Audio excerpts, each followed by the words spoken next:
اما بعد اعوذ باللہ من الشیطان الرجیم بسم اللہ الرحمن الرحیم الذین یؤمنون بالغیب ویقیمون الصلاۃ ومما رزقناہم ینفقون صدق اللہ العلی العظیم۔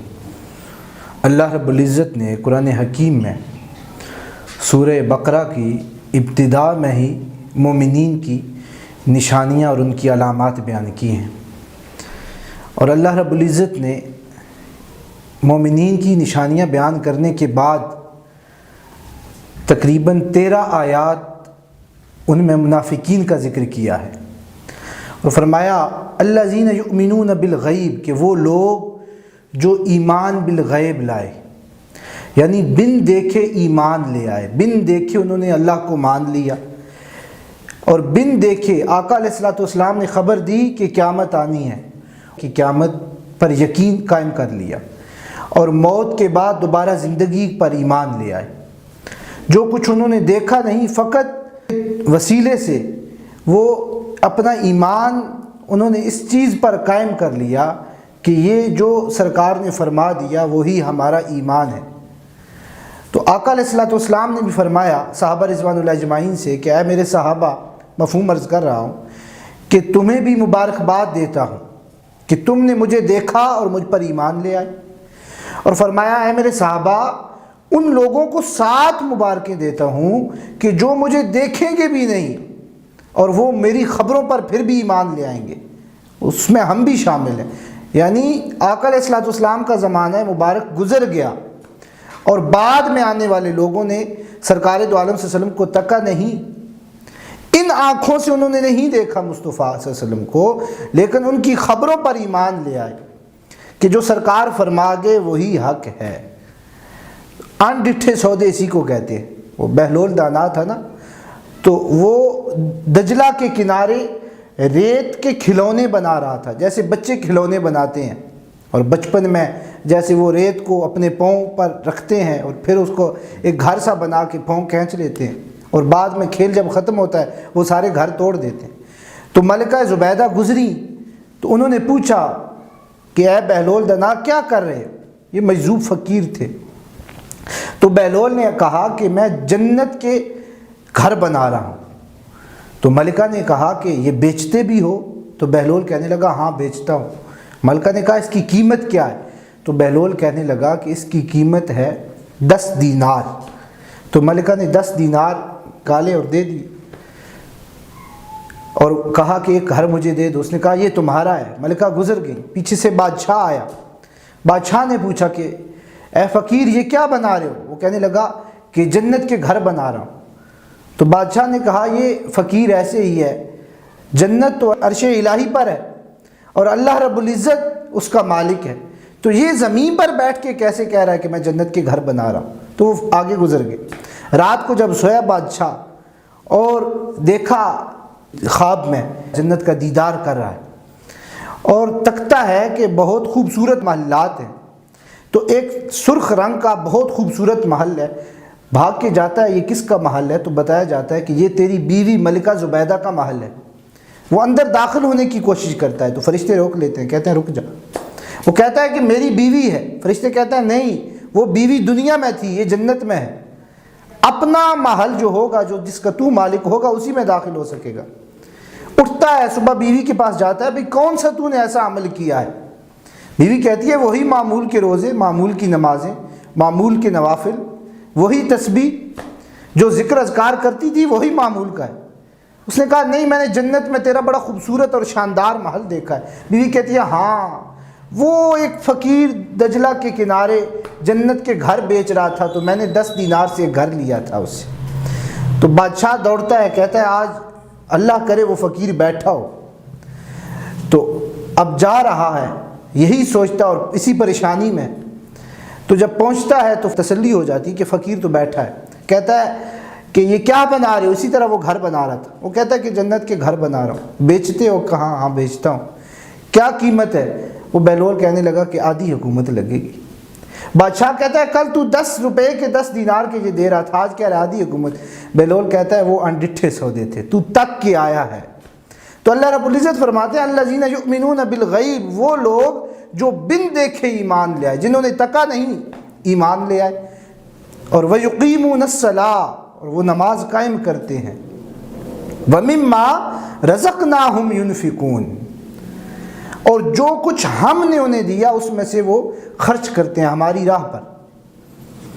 اور اب اللہ رب العزت نے جو مال دیا، ایک وہ مال ہے جو رزق کی صورت میں، پیسہ دولت کی صورت میں اللہ رب العزت دیتا ہے، اور ایک وہ مال ہے جو علم کی صورت میں اللہ رب العزت دے دیتا ہے۔ ایک بندے کو کوئی صلاحیت دے دیتا ہے، کسی فن کا ماہر کر دیتا ہے، تو یہ جو جس کو اللہ رب العزت نے دیا اس میں سے وہ خرچ کرتا ہے۔ کسی کو علم دے دیا، وہ علم پھیلا دیتا ہے اللہ کی راہ کی، اللہ کی رضا کی خاطر۔ کسی کو مال دے دیا، وہ اللہ کی راہ میں مال خرچ کر دیتا ہے۔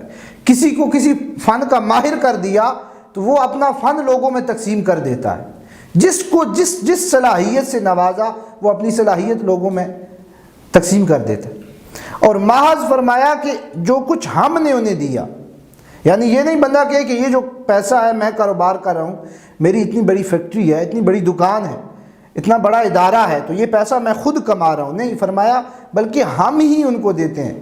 اور ایک جگہ فرمایا مَثَلُ الَّذِينَ يُنْفِقُونَ أَمْوَالَهُمْ فِي سَبِيلِ اللَّهِ كَمَثَلِ حَبَّةٍ أَنبَتَتْ سَبْعَ سَنَابِلَ فِي كُلِّ سُنبُلَةٍ مِّائَةُ حَبَّةٍ، یعنی ان کی مثال ایسے ہے کہ جو ایک دانہ زمین کی گود میں رکھتے ہیں اور اس میں سے پھر بالیاں نکلتی ہیں، اور ایک دانے میں سے 7 بالیاں نکلتی ہیں، اور ہر ایک بالی میں سے 100 دانہ نکلتا ہے، 100 دانہ اگاتا ہے۔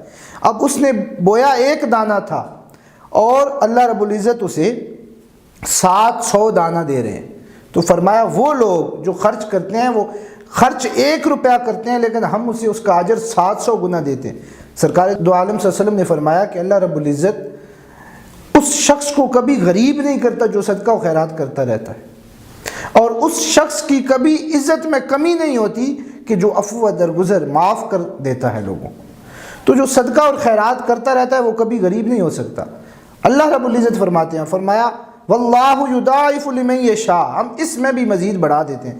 کہیں فرمایا کہ ہم 10 گنا دیتے ہیں، کہیں فرمایا کہ ہم 700 گنا دے دیتے ہیں، کہیں فرمایا کہ ہم جتنا چاہیں اسے اتنا عطا کر دیتے ہیں، یعنی اس کی کوئی حد ہی نہیں، مقرر نہیں کیا، جتنا ہم چاہتے ہیں اسے اتنا بڑھا دیتے ہیں، اس میں اتنا اضافہ کر دیتے ہیں۔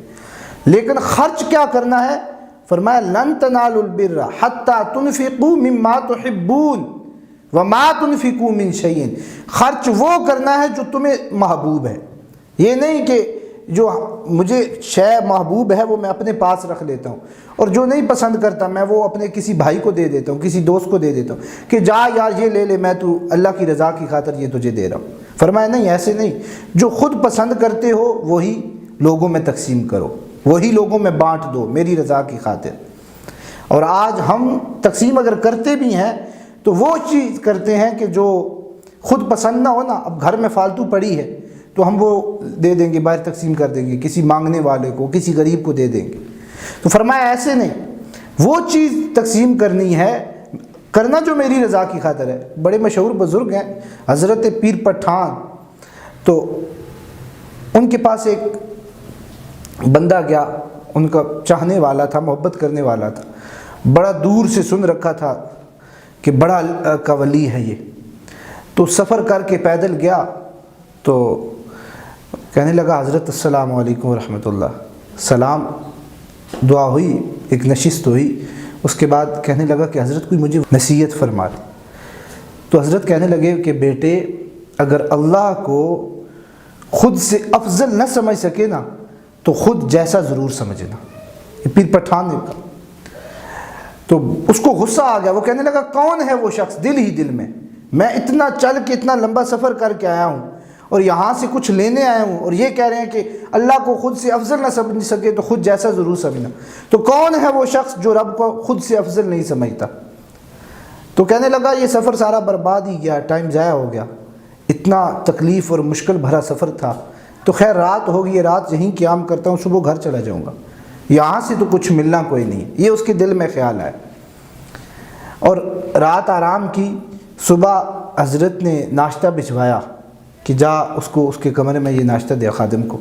رات کی باسی روٹی بھی پڑی ہے اور مرغ بھی پڑا ہے اور رات کی باسی لنگر کی بچی ہوئی دال بھی پڑی ہے، تو وہ اس کی دیا گیا کہ یہ ناشتہ کر لیجئے گا۔ تو جب وہ ناشتہ کرنے لگا تو ایک فقیر آ گیا، کہنے لگا اللہ کے نام پر مجھے کچھ دے دو۔ تو انہوں نے کیا کیا کہ پراٹھا اور مرغ خود رکھ لیا اور رات کی باسی روٹی اور لنگر کی دال اسے دے دی کہ جا میں نے اللہ کے نام پر تجھے یہ دے دیا۔ وہ چلا گیا فقیر۔ اب ناشتہ کر کے وہ آئے اور کہنے لگے کہ حضرت مجھے اجازت دے دیں۔ حضرت نے کہا ٹھیک ہے بیٹے جائے۔ تو کہنے لگا کچھ نصیحت فرما دیں، کچھ درس دے دیں۔ تو حضرت نے یہی کہا کہ بیٹے رب کو خود سے افضل نہ سمجھ سکے تو اپنے جیسا ضرور سمجھنا۔ اب وہ بھڑک اٹھا، چپ نہ رہ سکا، کہنے لگا کل بھی آپ نے یہی کہا تھا، اور کون ہے وہ بندہ جو رب کو اپنے سے افضل نہیں سمجھتا؟ تو آج پھر آپ یہی کہہ رہے ہیں، میں اتنا سفر کر کے آیا ہوں۔ تو حضرت فرمانے لگے بیٹا غصہ نہ کر، اگر تو رب کو اپنے جیسا سمجھتا تو آدھا پراٹھا خود رکھتا اور آدھا اسے دے دیتا، آدھا مرغ خود رکھتا آدھا اسے دے دیتا، آدھی دال خود کھاتا لنگر کی بچی ہوئی اور آدھے اسے دیتا۔ اگر خود سے افضل سمجھتا تو پراٹھا اور مرغ اسے دے دیتا، رات کی باسی روٹی اور دال خود کھا لیتا۔ تو نے تو رب کو نہ خود سے افضل سمجھا نہ خود جیسا سمجھا، بلکہ خود سے بھی کم تر سمجھا، اور وہ شے رب کے نام پر دے دی جو تو خود پسند نہیں کرتا تھا۔ آج ہم بھی ایسے ہی کرتے ہیں، اپنے بٹوے میں سے وہ چیز وہ نوٹ دے دیتے ہیں، اگر کوئی مانگنے والا آ جاتا ہے تو والٹ کھولتے ہیں اور وہ نوٹ دے دیتے ہیں جو پتہ ہو بھائی اب کسی دکان پر اس نے لگنا نہیں ہے، اتنا گل سڑ گیا ہے۔ تو اللہ رب العزت فرماتے ہیں کہ میں 700 گنا بڑھا دیتا ہوں، اور واللہ یضاعف لمن یشاء، اور جتنا چاہوں بڑھا دیتا ہوں، لیکن کس کا؟ جو خرچ وہ کرے، وہ شے خرچ کرے جو خود کو پسند ہو اسے۔ اگر وہ میری رضا میں خرچ کرتا ہے، میری راہ پر خرچ کرتا ہے، تو میں اسے اتنا ہی اجر دیتا ہوں۔ اور جب یہ آیت مبارکہ نازل ہوئی من ذا الذی یقرض اللہ قرضا حسنا، تو ایک صحابی رسول دوڑتے آئے اللہ کی رسول کی بارگاہ میں اور عرض کرنے لگے یا رسول اللہ، اللہ رب العزت فرما رہے ہیں کہ جو اللہ کو قرض دیتے ہیں۔ تو اللہ کے محبوب نے فرمایا ہاں، اللہ رب العزت کا کلام آیا ہے اور یہی اللہ کے ساتھ تجارت ہے۔ کئی ایسے واقعات آتے ہیں، ان سے پوچھا گیا بڑے بڑے عمراء کہ آپ کی یہ جو اتنا پیسہ مال و دولت ہے اس کا راز کیا ہے؟ تو وہ کہنے لگے کہ اس کا راز یہی ہے کہ ہم اللہ سے تجارت کرتے ہیں، بندوں سے تجارت نہیں کرتے۔ تو اللہ سے تجارت یہی ہے کہ اللہ کی راہ میں دے دیتے۔ تو وہ صحابی کہنے لگے کہ اللہ کو قرض دینا ہے، تو یا رسول اللہ یہ جو میرا باغ ہے جس میں 600 درخت کھجوروں کے ہیں اور گھنے درخت ہے، یہ میں نے اللہ کو قرض دے دیا ہے، اور باغ کے اندر بھی نہیں داخل ہوئے، باہر سے آواز دی کہ میں اسی باغ میں ان کا گھر تھا اور اسی میں رہا کرتے تھے، اور باہر سے آواز دی اے میری بیوی اپنے بچوں کو لے کر اس باغ سے نکلا، اب یہ باغ ہمارا نہیں ہے، اب یہ اللہ کا ہو گیا۔ تو اللہ کے محبوب نے بھی یہی فرمایا کہ تم اللہ کی راہ میں خرچ کرو، اور جو اللہ کی راہ میں خرچ کرتا ہے وہ کبھی غریب نہیں ہوتا، وہ امیر ہی ہوتا ہے۔ اللہ رب العزت کی بارگاہ میں دعا کرتے ہیں کہ ہم مالک ہمیں اس کی رضا کی خاطر جو کچھ بھی ہمیں اس نے عطا کیا ہے، ہمیں اس کی رضا کی خاطر اس کی راہ میں خرچ کرنے کی ہمت عطا فرمائے۔ وما علیہ الا البلاغ۔